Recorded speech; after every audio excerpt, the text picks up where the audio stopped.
नमस्कार मित्रांनो, लाडकी बहीण योजनाचे पैसे बँकेत आले का नाही फक्त 2 मिनिटात चेक करा. विदाऊट UPI नेट बँकिंग न वापरता तुम्ही चेक करू शकता. तर कशाप्रकारे हे 3 पद्धत आहे, या 3 पद्धत आपण बघणार आहे. तुमचा खाता कोणत्याही बँकेत असू द्या, तुम्ही आपला बॅलन्स माहीत करू शकता. फक्त त्यासाठी हे दिलेल्या नंबरांवर मिस कॉल करायची असते आपल्याला. जसं तुमचा ॲक्सिस बँकमध्ये असेल तर या नंबरवर, आणि जर आंध्रा बँकमध्ये असेल तर या नंबरवर मिस कॉल द्या आणि तुमचा बॅलन्स माहीत करून घ्या. फक्त हे लक्षात असू द्या की तुमचा मोबाईल नंबर बँकेत लिंक पाहिजे आणि त्याच नंबरने आपल्याला मिस कॉल द्यायची आहे. आणि मिस कॉल दिल्यानंतर तुम्हाला लगेच तुमचा बँक बॅलन्स येऊन जाणार की तुमचा बॅलन्स किती आहे. जर तुमचे पैसे जमा झाले असणार तर तुम्हाला दिसणार की किती रुपये तुमचे जमा झाले आहे. बाकीचे हे बँक आहे, जे बँक असेल तुमचा ते बँकचा नंबर तुम्ही डायल करून लावू शकता. तर अशा प्रकारे जसा HDFCमध्ये असेल तर ते लावा. वेगवेगळ्या बँक वेगवेगळी फॅसिलिटी देतात. तर तुम्ही तुमचा बँक चेक करून घ्या की तुमची बँक कोणती आहे आणि ते बँकला व्हिजिट करून बघा की तुमची बँक कोणती सुविधा देत आहे. SMS ची सुविधा चालू आहे का, मिस कॉलची सुविधा चालू आहे का, WhatsAppची सुविधा चालू आहे का, तिघी सुविधा चालू आहे, हे तुम्ही बघू शकता. त्यासाठी तुम्ही आपल्या ब्रांचला व्हिजिट द्या आणि माहीत करा.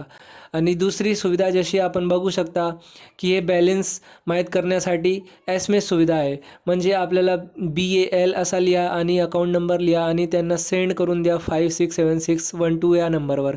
हा वेगळ्या बँकचा नंबर आहे, तुमच्या बँकचा नंबर वेगळा असणार, तर तुम्ही ते बघा आणि करा. त्यानंतर हे आपण बघूया WhatsApp सर्व्हिसेसचे नंबर आहे. जसं तुम्ही बघू शकता स्टेट बँक ऑफ इंडियाचा हा नंबर आहे, बँक ऑफ इंडियाचा हा नंबर आहे, ICICI आणि अदर बँकचे आहे.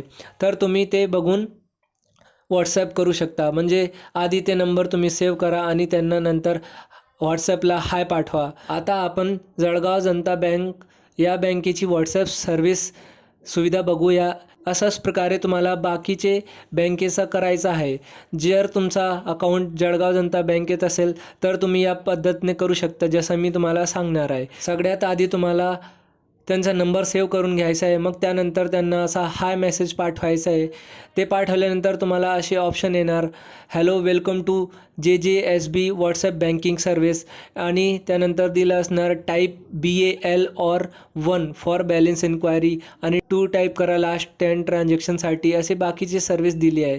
तर तुम्हाला बॅलन्स माहीत करायचं आहे तसं BAL लिहा किंवा 1 टाईप करा. जसं मी 1 टाईप करून पाठवलं आहे, तर त्यानंतर ते विचारत आहे तुमचे अकाउंटचे लास्ट 4 डिजिट एंटर करा. ते एंटर केल्यावर आपल्याला आपलं अकाउंट चूज करायचं आहे.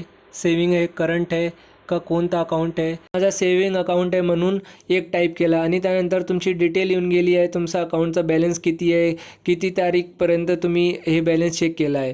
त्यानंतर जर तुम्हाला ट्रान्झॅक्शन चेक करायचे, परत हाय पाठवा. त्यानंतर 2 नंबर यावेळी सिलेक्ट करा. सिलेक्ट केल्यानंतर तुमचे अकाउंटचे लास्ट 4 डिजिट एंटर करा. ते एंटर केल्यानंतर तुम्हाला 1 असा टाईप करून सेंड करायचं आहे, कारण त्यामध्ये तुम्ही चूज करणार आहे की तुमचा सेविंग अकाउंट आहे. मग त्यानंतर तुम्हाला सगळी माहिती येऊन जाणार. जे लाडकी बहीण योजनेचे पैसे येतात ते DBT थ्रू येतात. तर तुम्ही इथे बघू शकता जसं लिहिलं आहे की कोणत्या तारीखला तुमचे ते अकाउंटला क्रेडिट झाले, DBT झालं आहे. जसं इथे लिहिलं आहे बाय आधार बेस्ड DBT अदर, म्हणजे तुमचे पैसे DBT थ्रू आलेले आहे, कोणत्या तारीखला आले आहे सगळी काही माहिती दिली आहे.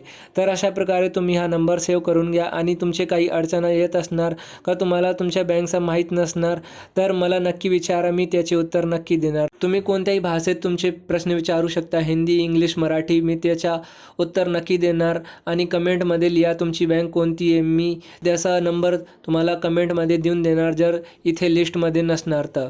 आणि चॅनलला शेअर सबस्क्राईब नक्की करा. भेटूया पुढच्या व्हिडिओमध्ये. धन्यवाद.